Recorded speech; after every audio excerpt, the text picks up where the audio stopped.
안녕하세요. 경영여고 1학년 여러분. 저는 여러분과 국어를 함께 공부하는 경영여고 언박싱 국어 교사 김영민입니다. 우리 지난 시간에는 논설문인 과학 연구의 자유와 규제라는 글을 마지막으로 대단원 1단원 공부를 마무리했어요. 오늘은 이 대단원 1단원의 내용을 되짚어보는 시간을 가져봅시다. 먼저 교과서 58페이지의 통합 소단원 꿰어보기를 살펴볼게요. 소단원의 학습 내용을 연계하여 통합 활동을 해보자. 1번 가, 나를 읽고 다음 활동을 해보자.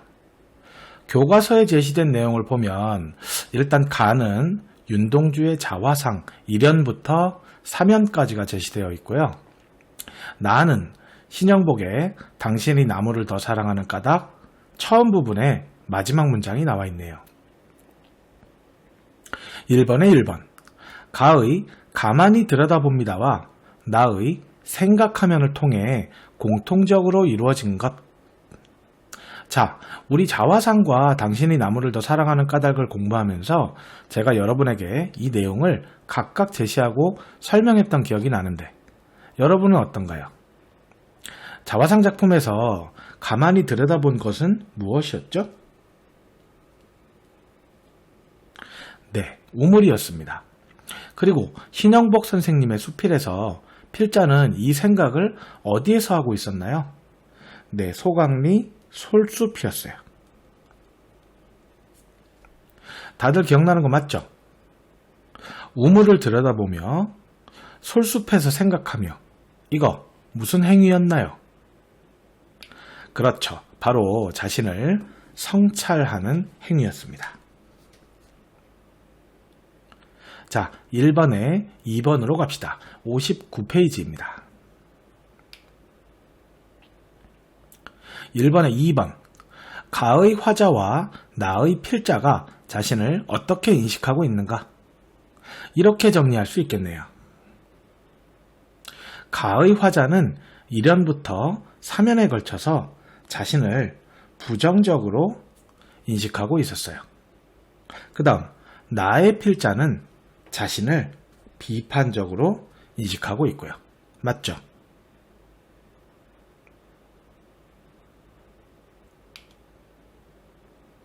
다음으로 1번에 3번 가의 화자나 나의 필자처럼 어떤 장소에 가서 자기 자신에 관해 생각해본 경험을 말해보자.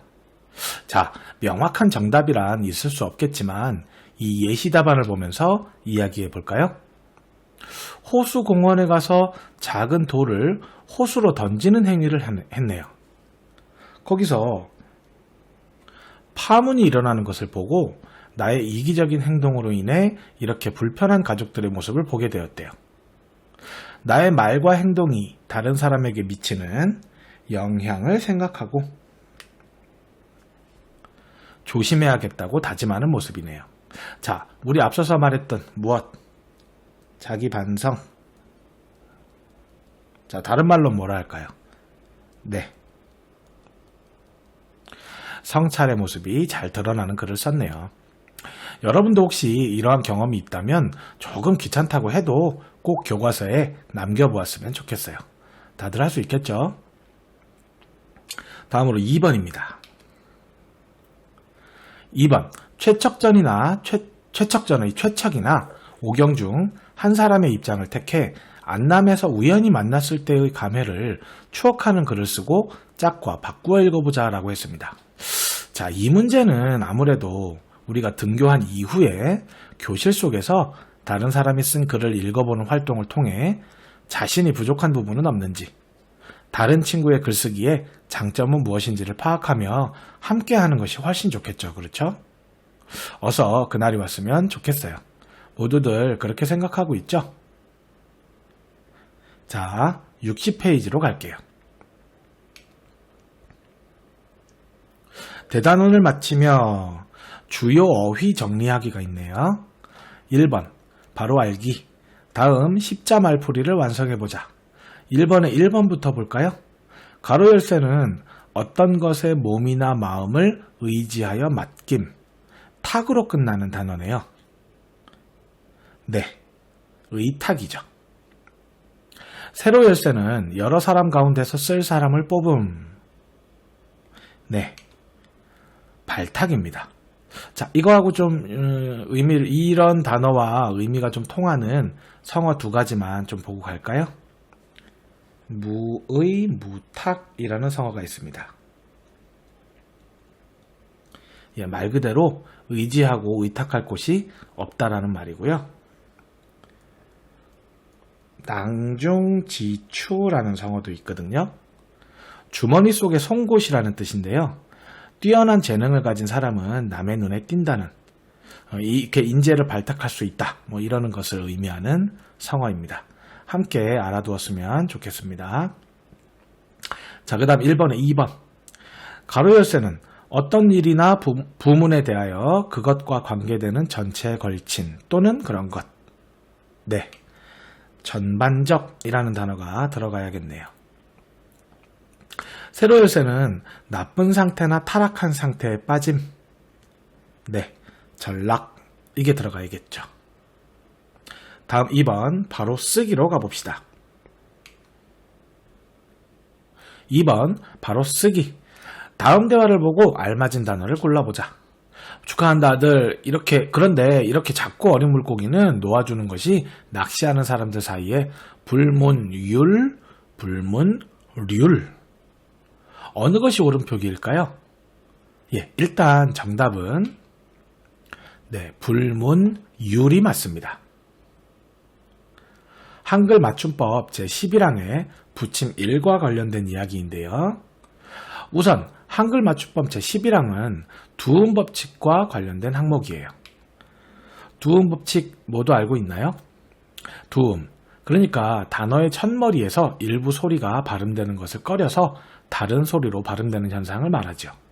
크게는 두 가지로 나뉩니다. 리을이 올 수 없어서 이응으로 바뀌는 경우, 그리고 니은이 올 수 없어서 이응으로 바뀌는 경우인데, 리을이든 니은이든 바로 뒤에 모음이 이이거나 이가 포함된 이중 모음인 야, 여, 요, 유 이런 것들과 같은 아이들과 만났을 때에 해당이 됩니다. 가령 우리가 한자음대로 읽는다면 여자로 읽어야 하는데 여자라고 읽는 것, 또 양심으로 읽어야 하는데 양심으로 읽는 것, 이런 것들이 해당이 되죠. 다만 순우리말과 외래어에는 적용되지 않는 것도 알아두시고요. 이렇게 국어 문법과 관련된 내용은 평소에도 조금씩 공부해 두는 것이 좋고, 우리 교과서 대단원 4단원에서도 조금 더 자세히 다루게 되니까 그쪽에서도 열심히 공부합시다. 다시 돌아와서 부침 1의 아래에 있는 부침 1의 규정을 보니까 단어의 첫머리 이외의 경우에는 본음대로 적는다라는 말이 있어요. 근데 예외가 있네요. 모음이나 니은 받침 뒤에 이어지는 렬과 률은 열, 율로 적는다고 했어요. 그러니 불문율이 아니라 불문률이 아니라 불문율로 적는 것이 맞는 표기이죠. 그렇다면 이것은 어떻게 될까요? 확률은 어떻게 적어야 할까요? 네, 률이 맞겠죠. 그럼 이것은요, 백분 율 이렇게 표기해야 합니다.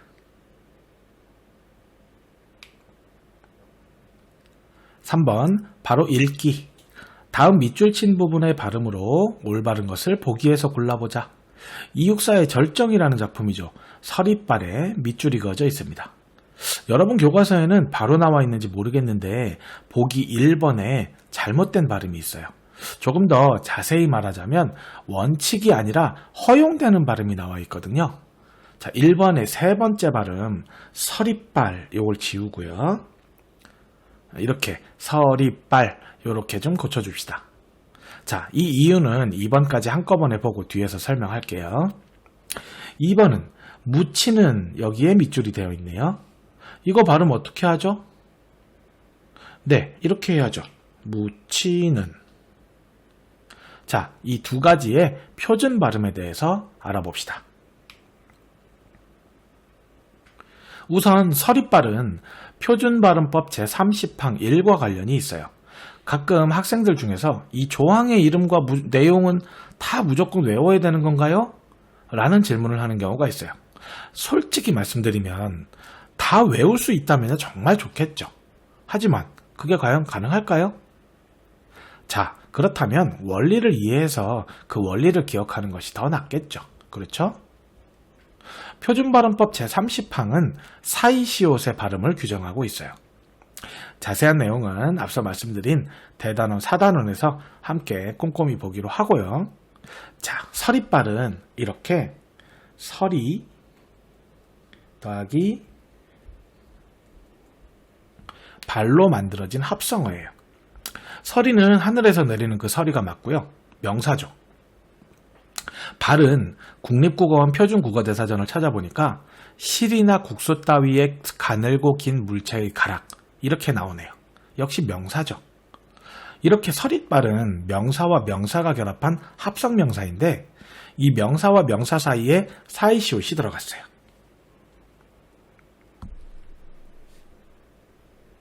이럴 때의 표준 발음은 어떻게 해야 하는가, 이것에 대한 규정이라고 생각하면 될 것 같아요. 그러니까 서리 더하기 사이시옷 더하기 발이니까 이 비읍으로 시작하는 단어 앞에 사이시옷이 온 경우네요. 그럴 경우에는 이들 자음만을, 그러니까 이 비읍만을 된소리로 발음하는 것이 원칙이라고 하네요. 그렇다면 쌍비읍이 되겠죠. 그러니 서리빨이라고 발음하는 것이 원칙이죠.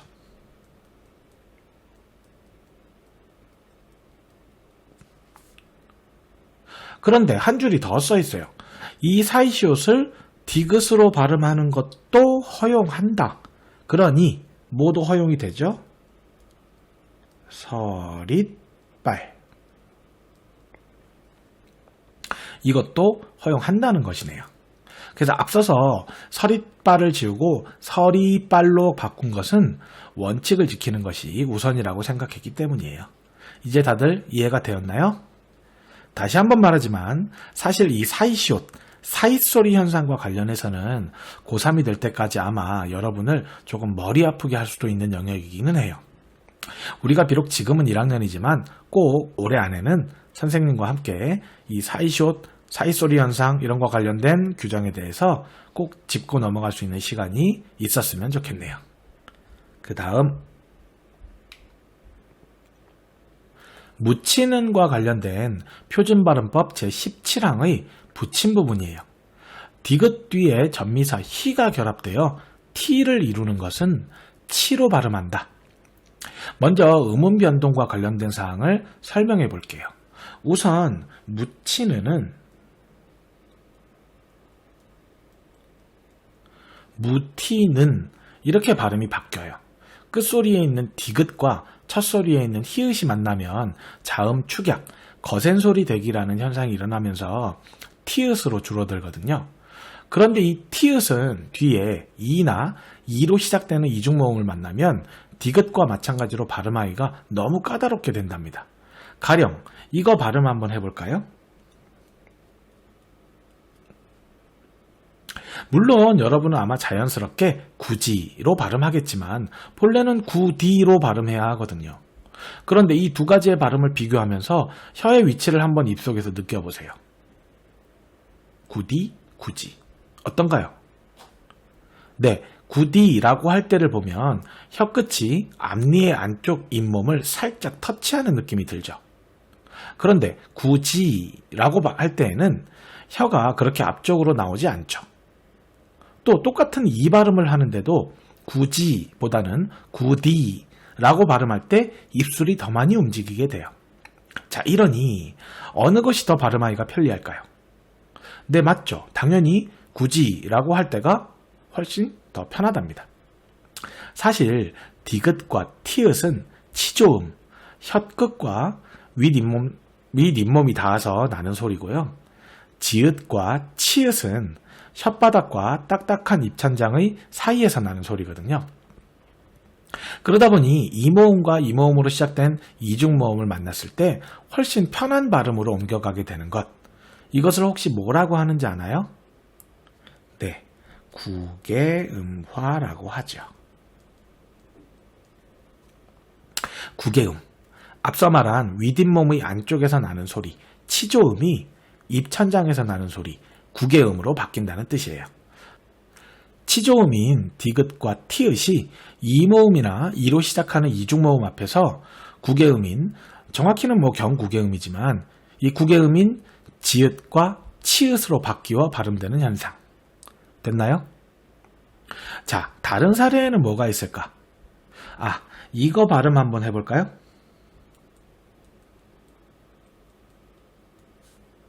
하나 더.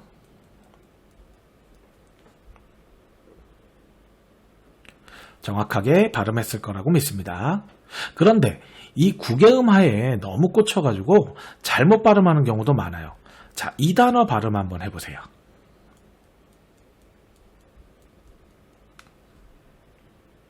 과연 끝을일까요? 끝을일까요? 네, 끝을이 정답입니다.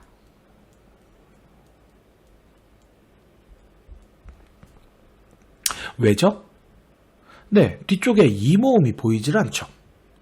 그리고 입모양이나 혀의 움직임도 끝을, 끝을 두 가지가 큰 차이가 없어요. 어느 쪽이 더 편리하다고 말하기 어렵다는 것이죠. 그렇다면 정확하게 발음해야겠죠. 끝을이라고. 국어 문법 사항이 나오다 보니까 선생님이 설명이 너무 길어졌네요. 다시 한번 말하지만 대단원 4단원에서 궁금했던 것들 다 풀어보자고요. 그보다 앞서서 2단원의 두 번째 소단원에도 문법 요소와 관련된 단원이 있긴 있더라고요. 그때 가서 관련된 설명이 있으면 함께 하도록 하겠습니다.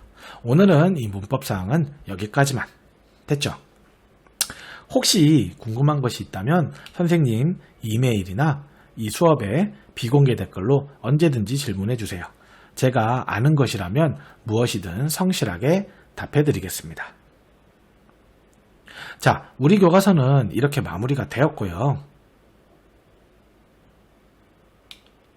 여러분과 함께 오늘을 제외하고 총 13차 시에 걸쳐서 대단원 1단원을 공부했고 온라인 수업 자료를 만들면서 각 차시마다 나름대로는 다양한 퀴즈 과제를 제시했었는데요.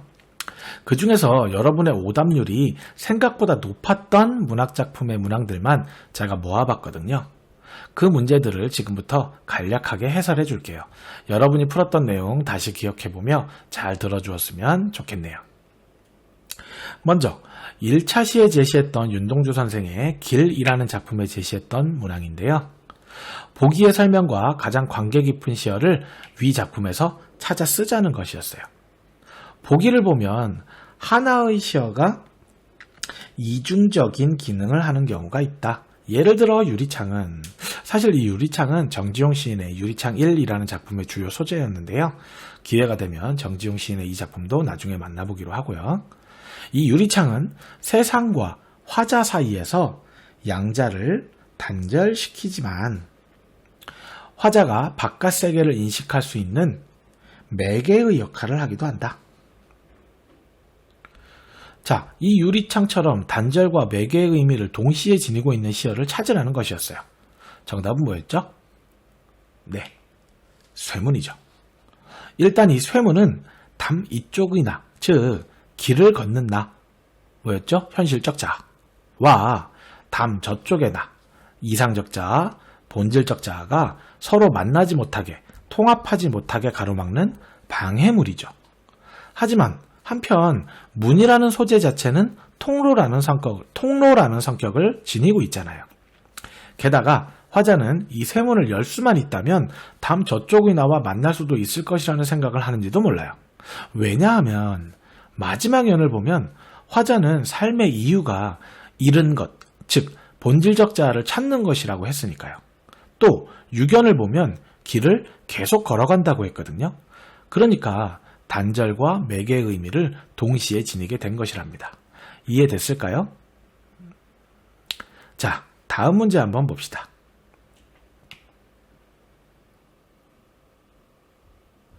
화면의 한 사나이를 이해한 것으로 적절하지 않은 것. 정답은 2번인데요. 여러분이 가장 많이 선택한 답은 5번이었어요. 조금 전 대단원 1단원 전체를 정리할 때에도 나왔었지만 이 사면의 한 사나이는 아름다운 자연의 풍경과 대비되는 모습을 지니고 있었죠. 그래서 그러한 자신에 대해 미워졌다고 했잖아요. 그러니 화자가 부정적으로 생각하는 면을 지닌 대상이 맞죠. 그렇죠? 그런데 2번 선지는 화자의 의지적 행동을 방해하는 대상이다 라고 했는데요. 자, 일단 화자의 의지적 행동, 무언가 의지를 가지고 하고 싶은 행동을 한다는 것이겠죠. 그런데 과연 화자가 무언가를 하고 싶은데 이 한 사나이 때문에 못하고 있는 것인가요? 게다가 이 화자가 딱히 뭔가를 정해서 하고 싶다고 한 것이 이 시에 드러나고 있나요? 그렇게 보기도 어렵죠. 맞죠? 그래서 2번으로 골랐어야 했다는 겁니다. 자, 다음 문제로 갑니다. 264의 절정인데요. 정말 많은 학생들이 놓친 문제였어요. 정답률이 3%도 안 됐던 것 같습니다. 일단 정답은 3번인데요. 거의 모든 학생이 2번 선지를 골랐어요. 의문문의 형식으로 화자의 상황을 제시하고 있다. 자, 일단 의문문의 형식이 없다고 생각한 학생들이 많았던 것 같아요. 이 수업이 업로드되고 나서 사실 가장 많은 질문을 받았던 것 같기도 하네요. 선생님, 어디다 무릎을 꿇어야 하나? 이게 왜 의문문의 형식이에요? 이거 서리법 아닌가요? 라고 말이죠. 네, 여러분, 이 서리도 잘 보세요. 물론 어느 곳에도 무릎을 꿇을 공간조차 없다는 말이지만 질문의 형태는 분명히 띄고 있죠. 다만 답을 들을 필요 없는 의문문일 뿐이죠. 그렇지 않나요? 만약 과연 누가 김영민에게 돌을 던질 수 있겠는가? 라는 문장이 있다고 할게요. 이미 답은 정해져 있죠. 뭐죠? 던질 수 있다, 없다? 없다. 맞죠? 이런 서리법이 사용된 형태의 의문문을 수사의문문이라고 해요. 엄밀히 말하면 문장의 형식 측면에서는 의문문이라고 말하는 것이고 문체의 측면, 즉 표현법으로 말한다면 서리법이라고 해요. 그러니 의문문의 형식으로 화자의 상황을 제시하고 있다라는 말은 옳은 선지가 됩니다. 그런데 이번에 반어적 진술을 통해 주제의식을 강조한다? 자, 반어적 진술은 뭘까요? 그건 차치하고 일단 이렇게 바꾸면 말은 되겠죠. 역설적 인식을 통해 주제의식을 강조하고 있다. 어디에서? 네, 강철로 된 무지개. 그런데 반어적 진술이 뭐예요? 본래의 뜻과 상반되는 표현을 함으로써 그 의미를 강조하는 기법이죠. 제일 대표적인 거 뭐 있을까요? 나보기가 역겨워 가실 때에는 죽어도 아니 눈물 흘리우리다. 김소월의 진달래꽃. 어때요? 이 구절을 떠올리면 모두 이해가 잘 될까요? 자, 이 반어적 진술이 264의 절정에도 보이나요? 안 보이나요? 됐죠?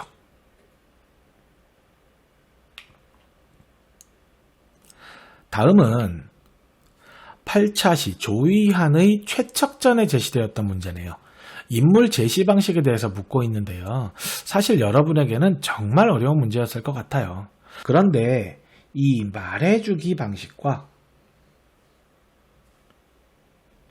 보여주기 방식은 꼭 알아두었으면 해요. 보기에 제시된 것처럼 말해주기 방식은 직접 설명하거나 해석하고 평가하는 것이고요. 보여주기 방식은 인물의 외모나 행동, 대화를 통해 인물의 성격이나 심리를 간접적으로 드러내는 거예요. 자, 그렇다면 보기 2에 제시된 송우라는 인물을 어떻게 제시하고 있나요? 송우라는 인물에 대해서 서술자가 요약적으로 직접 서술하고 있잖아요. 이 소개를 통해 송우라는 인물의 성격이나 성품이 어떠한지를 굳이 다시 유추할 필요가 없죠. 그런데 네 번째 선지를 보면 흥부가 어떠어떠하다는 내용을 바로 제시해 주는 것과 똑같죠. 그래서 이 4번이 정답인데요. 여러분이 가장 많이 선택한 것은 바로 1번이에요. 자, 그러면 1번이 왜 정답이 아닌지 한번 봅시다. 공방전의 내용이군요. 권세 있는 사람들을 수단 좋게 섬긴다, 이런 행동을 묘사했어요. 이를 통해 공방이 아마도 처세에만 밟고 자기 입속만을 잘 챙기는 인물임을 짐작하게 만들잖아요. 이해가 되었을까요? 하나만 더 볼까요? 5번째 선지를 보면 그 여자가 방긋 웃으며 말했다. 혼자 곰곰이 생각해보니 사람에게 귀한 것은 정절입니다. 이랬어요. 이 여자의 말로 미루어 보면 그가 정절을 매우 중시하는 사람이구나 하고 짐작할 수 있죠. 됐습니까?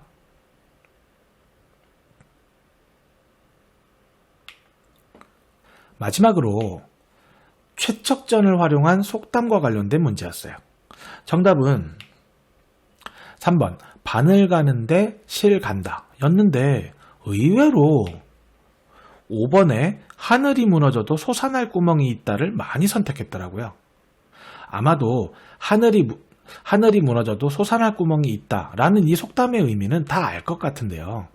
아무리 어려운 경우에 처하더라도 살아나갈 방도가 생긴다는 말이잖아요.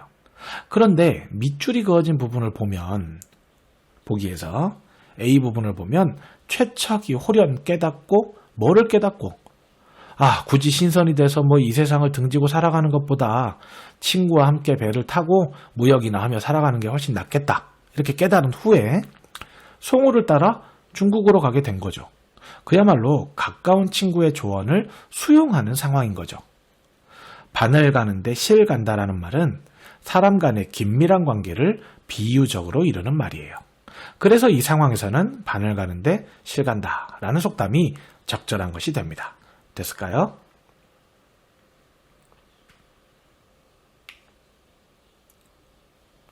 자, 이렇게 대단원 1단원을 전체적으로 되짚어보는 시간을 가졌습니다. 자꾸 등교 계약은 연기되고 아침에는 자꾸 늦잠 자고 그러다 보니까 이러다가 혹시 나만 뒤처지는 건 아닌가 하는 걱정을 하는 친구들도 많을 것 같아요.